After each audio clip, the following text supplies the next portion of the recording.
Azərbaycandan xəzinə tapılıbmı heç indi? Xəzinə deyəndə biraz bu siz Biraz dediyiniz belə- daha iri səslənir. Elə Elə elə deyil. iri nəzərdə tuturam. Bəzi dəfinələr tapılıbdır.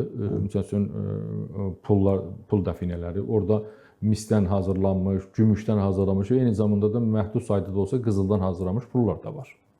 Tapılıbdır. Olubdur və bunlar da fonda, muzeyə təhvil verilibdir.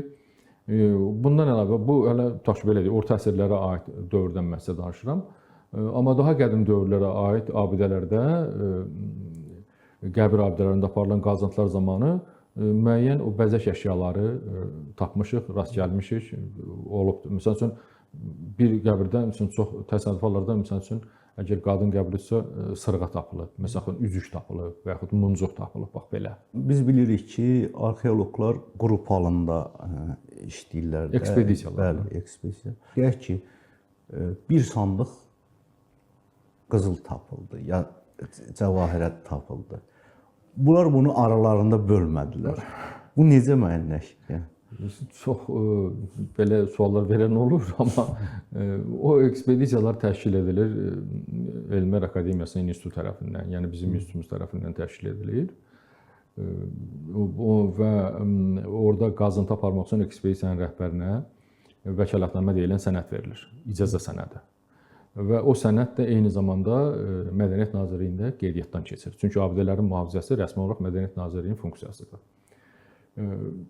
Orada da ekspedisiya qrupu gedir və orada çalışır, işləyir, orada fəhlələr də işləyir və s. Əvvəla burada belə deyək də, bu fiziki olaraq bu mümkün deyil. O sizin sualınızı cavab olaraq deyirəm. Heç bir vaxtda bir sandıq heç nə tapılmayıbdır.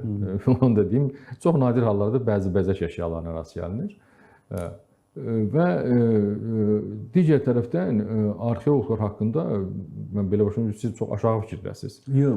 Arxeoloqlar işləyirlər və bütün bu çətinliklərə baxmayaraq arxeoloqlar çox yaxşı işləyirlər və bizim institutun əməkdaşları da bu istiqamətdə çox böyük əziyyətlər çəkirlər.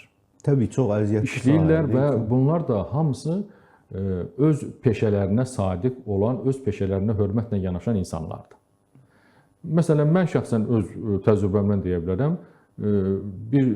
iki dəfə olubdur ki, mən məsəl üçün qızıl əşyalar tapanda elə məqam olub ki, tək olmuşam. Və həmin o qızıl əşyaları tapmışam, gətirmişəm, təhvil vermişəm. Bu gün də o bir qrupu Heydər Əliyev mərkəzində nümayiş etdirilir, bir qrupu Tarix muzeyindədir. Yəni bunu heç kim eləməz.